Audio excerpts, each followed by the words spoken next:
Bismillah, alhamdulillah, salatu salam, rasulullah, sallallahu alayhi wa sallam. Assalamu alaikum wa rahmatullahi wa barakatuh. My name is Tariq Khalid. I'd like to welcome to our program here at Sharjah Media Corporation. Getting closer to Allah, getting to know your Lord, and to establish the priorities in our lives. And it is essential for us to understand what role Allah plays in our life, because many people today are confused about that. I meet many young people from all over the world regularly, and of course the number one thing that they say more commonly is that I'm confused. And I can understand how they can be confused if we look at today's world with all the misinformation that's out there, and it's easy to understand that. So we hope and we pray that what we're doing gives some clarity to people so they can get a better understanding of what's happening in this world and how it relates to the hereafter. That the two are connected, that they're not two independent things, and to not be deluded by the tricks of Satan, who causes doubt and confusion purposely so that we just play, so that we become involved, our lives become a life of sport and play. And in that, I'm also talking about work, because I find now today, subhanAllah, more than when I was young, that people are obsessed by working. Okay? And these modern tools, I call them, that we have, which allow you to do more work and do it more rapidly, also enslaves us. And the proof of it, I ask anyone out there, and I've asked people all the time, the proof of it is, and they have a lot of evidences and programs that do about this, is that what's the first thing that you do when you wake up in the morning? If it's check your phone or your tablet, then you see that what has happened to you, what has happened to us in our society. So we're tuned into many different things, and I can't say that everything is negative because it's not true. We're tuned into many things, and many of the negative suggestions actually come in when we're doing something very positive. So we should be very, very careful about these devices and how they influence us, and in particular how they influence our young people, and in which direction they're guiding them, and what direction do we need to be following. This is also an issue. Many people do not have clear set of purposes in their life. What is your objective in your life? What are you striving to obtain in your life? And if I connect it to your death, people say, oh, don't talk about death, man. I'm just start living. I'm young. I'm just starting my life. Now you're talking about death. Oh, I'm old now. Now you want to talk about death? Don't talk to me about death. I'm thinking about this, living these years out and enjoying myself. I worked very hard all my life. Now I'm retired. Now I want to enjoy. No. Allah didn't make this world for enjoyment. He made the hereafter for enjoyment. This world is for striving. And Allah created men and jinn simply for His worship. So our preoccupation with the things of the world takes us away from the focus of worshiping Allah. So we're calling the people to know who is Allah and to worship Him and worship Him only, and to worship Him in the way that He has designated us to worship, so we could get the benefit. And for what? That this will impact our eternity. And eternally, we will be in paradise. And then you can do as you choose. Paradise is open, free. Everything that you can imagine, Allah will give you. Now, some people think negatively. They say, yeah, man, well, I like to do some bad things. Can we do some of those bad things in paradise? No. The bad things which we're doing here, this will be erased from us, meaning the desire for those things, the comprehension of those things will not be there. Paradise will be something totally distinguished from this world. Even though many of the things that we enjoy in this world have been communicated to us by the Prophet ﷺ, that they will exist in paradise in some form, whether it's exactly the way that we know it or something different. But the negativity, the bad that we know in this world will not exist in the hereafter, in the paradise. So the kinds of madness that man, theft, depression, extremism of any kind, madness, these extremes, lust will not be present. The desire to cheat, to lie, to steal, to dominate others, no. Jealousy, these kinds of emotions will not exist. Sure, people say, well, that's too good to believe. But of course, this is paradise, isn't it? It is not the same as this world. It's something Allah has created very specially. And Allah will give us all that we could possibly think of. Allah will give us everything that we could possibly think of. And then when that's finished, we can't think of anything else. Allah will bring the things which He has created only for the people in paradise, which are beyond our conception. So if we look at this world and it's limited, how limited it is, then the appreciation for paradise, we should understand that and put it in perspective. And that reality can only come from obeying the commandments of Allah. And the methodology of doing this is to follow the way that Muhammad ﷺ taught us. And that is where the ultimate success is for all of mankind. So we should, first of all, educate ourselves to this, and then secondly, implement it in our life, simply on a daily basis.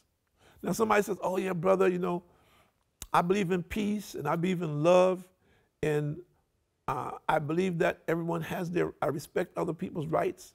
Isn't that enough? Do I have to be a Muslim too?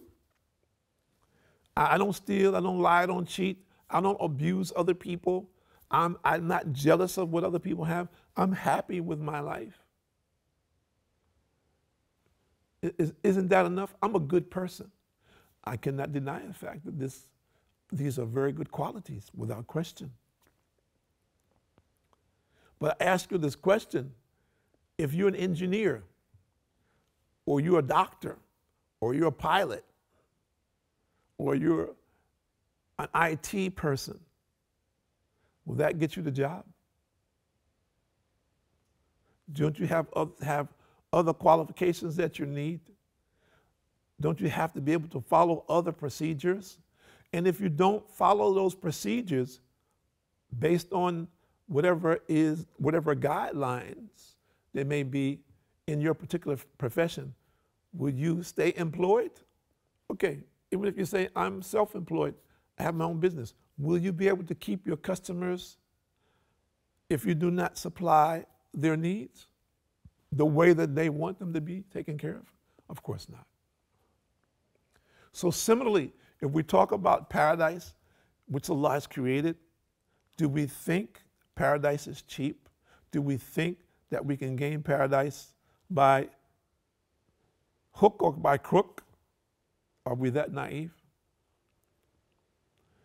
Do we think that we cannot pray and go to paradise when Allah has made this the foundation of our belief? Says, well, I don't have to pray, man. I don't have time. It's time consuming, and I really don't want to do it. I have other things to do. I'm busy. Fine. But this is a requirement for us, isn't it? If the person says that he's Muslim, that he believes in Allah, he worships Allah only, he realizes that nothing happens without Allah's knowledge and without Allah's permission, then the next thing is for him to implement the prayer 5 times a day. This is proof. This is the signing of the contract. This is following the conditions of the contract you signed with Allah. And Allah has promised you paradise. So if you're looking at this program, and if you're not getting that, then you're still very, very far away from your connection with Allah. If you're not ready to worship Allah, you're still very far away from the help of Allah. Allah requires submission. Islam is submission. Of course, Today's world doesn't give promotion to submission, does it? It's the opposite. Promote myself. Selfie all over the world. And it went viral, they say. So I promote myself. And of course, Satan takes this and exploits it so that we lose the consciousness of who we are, that we are a creation and that we have a creator. And it is our duty and responsibility to obey him. And in doing that, he has promised us eternal life. And a very special eternity, not just a regular eternity. But we have to get that reality. And this is our business. This is our business. This is the business of the Muslims. This is the best business, to invite the people to the oneness of Allah, to invite the people to worship him only, to invite the people away from evil deeds and actions, the influence of Satan, the influence of their desires, the influence of negativity, wherever it is that your environment may be, even your family, to invite people away from that to the truth so they can receive true salvation. For who? Every single person who wants it. Wherever he may be in the globe, it is open for him. No one can stop you. So we continually meet people who have hurdles in their lives. They have families, they have working situations, they come from particular countries or places in their countries which are anti-Islamic or anti-religion completely. So people are dealing with all kinds of situations just to be a simple Muslim. But that challenge, in that challenge, is a blessing. To strive to be a Muslim in difficult situation, Allah gives you more reward for it, as he did for those in the past. So we should look at it from a positive point of view, because oftentimes we meet people who say, I like Islam, I believe it's true, I would like to be a Muslim, and then comes, but my husband, my wife, my children, my mother, my father, my family, my society, the culture, the religious following of the people where I live, and on and on and on. But I ask you this question for people that think like this. And if you're one of those people, if you know someone who says something like this, who will be with you in the grave? Will any of those people who have become an obstacle for you embracing Islam, will they be with you in the grave?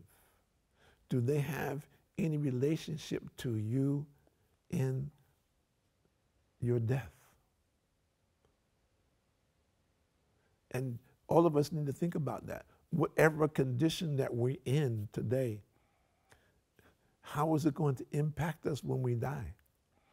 Because when we die, the only thing that will go with us to the grave is our deeds. The Prophet ﷺ, he said more or less, all that you own belongs to someone else, except that which you have sent ahead of you or that which you've used. Meaning that which you sent ahead of you, something that you've given, that others will take benefit from it, and that benefit will be blessing for you in the hereafter. What is remaining, people themselves will do what? Distribute it. Sometimes fight over it. And we all know that. So think about that. What will be your condition when you leave this world? Don't be afraid of it. Many people say, shut off the channel, man. That guy's talking about dying, man. We want to party and have a good time. That's a fool. That's a fool who thinks he can escape the truth. You cannot. Allah says in the Quran, among us, every soul shall have a taste of death. No one will escape. So to think that you can hide from this reality is very foolish. Now is the time while you're living, you have good mind to think about this, to pray on it, to see what direction you're heading. Look at your life. Look at what direction you're heading in. We see all the time young people who are dying of all ages. There's nothing wrong with them. Physically sound. And many of them athletes, some of them international level athletes, just go to bed, they don't wake up. They're sitting at their desks, that's it. Somebody comes by, pushes them, they fall over. They're walking down the street, they fall. That's it. We see this all the time. And this also is one of the signs of the last days. The Prophet ﷺ, he said more or less, in the last days there will come a time when there will be sudden death. So we're seeing the beginning of this now. So we should take heed to this. It is a warning for us. And Allah says in Surah number 9, verse number 24, Bismillahirrahmanirrahim, say, O Prophet, and Allah is talking to the Prophet ﷺ, if your fathers and your sons and your brethren and your wives and your tribe and the wealth you have acquired and the merchandise for which you fear that there will be no sale and the dwelling you desire are dearer to you than Allah and His Messenger ﷺ, and striving in His cause, then wait till Allah brings His command to pass. Allah does not guide the wrongdoers. So Allah mentions these different things which in many instances make us freeze, or they become more important to us and more valuable to us than knowing and worshiping our Lord. And Allah says, if you embrace this, if this is you, that you place these things before striving in the path of Allah, before obeying the commandments of Allah subhanahu wa ta'ala, before engaging yourself or involving yourself in the worship of Allah, then just wait. Because surely you will know. Those who are in doubt today, they will know. And Surah number 3, verse number 180, Allah says, Bismillahirrahmanirrahim, and let not those who hoard up that which Allah has bestowed upon them of His bounty think that it is better for them. Nay, it is worse for them. That which they hoard will be their collar on the day of resurrection. So, my dear friends and brothers and sisters, may Allah subhanahu wa ta'ala open our hearts to the truth and give us the ability to implement it in our life, that we gain that reality before death, and that in this we accept Islam and practice it for the sake of our own souls and salvation. My name is Tariq Khalid. I'd like to thank you for joining us here at Sharjah Media Corporation on getting closer to Allah, getting to know your Lord. And may Allah guide each and every person who has seen this program and use you as a vehicle to guide others. Assalamu alaikum wa rahmatullahi wa barakatuh.